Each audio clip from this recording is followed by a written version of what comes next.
শেখ হাসিনা সরকার পতনের পর সন্ধান পাওয়া যাচ্ছে না অনেক মন্ত্রী, এমপি এবং নেতাদের। এদের মধ্যে অনেকেই পালিয়ে গেছেন দেশের বাইরে, কেউ কেউ রয়েছেন আত্মগোপনে।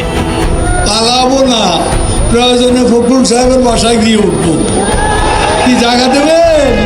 তবে গত মঙ্গলবার সেনা প্রধানের বক্তব্য থেকে জানা যায় নেতাদের অনেকেই রয়েছেন সেনা হেফাজতে। তবে প্রশ্ন হচ্ছে, কারা আছেন সেখানে? অবশ্যই আমরা তাদেরকে আশ্রয় দিয়েছি। পালানোর সময় গণপিটুনিতে আহত হয়ে হাসপাতালে ভর্তি আছেন সাবেক ডিবি প্রধান হারুনুর রশিদ। খিলক্ষেতে আত্মগোপনে থাকা অবস্থায় গ্রেপ্তারের পর 10 দিনের রিমান্ড মঞ্জুর হয়েছে সাবেক আইসিটি প্রতিমন্ত্রী জুনায়েদ আহমেদ পলক, সাবেক ডেপুটি স্পিকার শামসুল হক টুকু এবং ছাত্রলীগের ঢাকা বিশ্ববিদ্যালয় শাখার সাধারণ সম্পাদক তানভীর হাসান সৈকতের। নৌপথে পালানোর সময় সদরঘাট থেকে গ্রেপ্তার হয়ে 10 দিনের রিমান্ডে আছেন সাবেক আইনমন্ত্রী আনিসুল হক এবং সাবেক প্রধানমন্ত্রীর উপদেষ্টা সালমান এফ রহমান।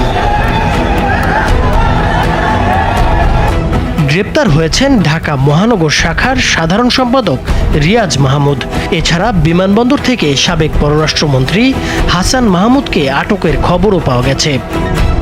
গত শুক্রবার চট্টগ্রামের সাবেক সংসদ সদস্য এম এ লতিফ এবং চট্টগ্রাম মহানগর স্বেচ্ছাসেবক লীগের সাধারণ সম্পাদক আজিজুর রহমান আজিজকেও আটক করা হয়েছে।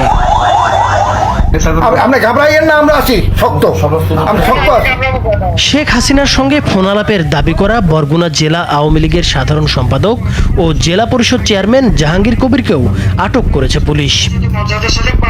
এরা ছাড়াও আওয়ামী লীগ সরকারের অন্যান্য নেতাদের খোঁজ পাওয়া যায়নি এখনো। তবে গত মঙ্গলবার সেনাবাহিনী প্রধানের বক্তব্য থেকে জানা যায় নেতাদের অনেকেই রয়েছেন সেনা হেফাজতে। সেনা প্রধান ওয়াকারুজ্জামান বলেন, তাদের জীবনের হুমকি আছে বিধায় তাদের আশ্রয় দেওয়া হয়েছে। বিচার বহির্ভূত কাজ যাতে না হয় সে কারণে তাদের সেনা হেফাজতে নিয়েছে সেনাবাহিনী। তাদের বিরুদ্ধে কোনো অভিযোগ থাকলে তারা শাস্তির আওতায় আসবেন বলেও উল্লেখ করেন সেনা প্রধান। যেই দলেই হোক। বিশ্লেষকরা বলছেন, জনগণের হাতে পড়লে জনগণ তাদের পিটিয়ে মেরে ফেলত। এতে পরিস্থিতি নেতিবাচক হয়ে পড়ত। ফলে সেনাবাহিনীর দিক থেকে তাদের নিরাপত্তা দেওয়াটা ছিল কার্যকরী পদক্ষেপ। তবে সেনা হেফাজতে থাকা মানুষের সংখ্যা ও পরিচয় সম্পর্কে এখন পর্যন্ত কোনো তথ্য পাওয়া যায়নি।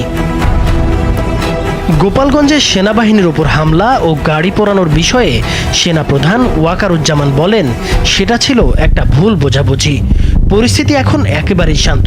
তবে তারা যে অপরাধ করেছে অবশ্যই তার তদন্ত হবে এবং তাদের বিচারের আওতায় আনা হবে।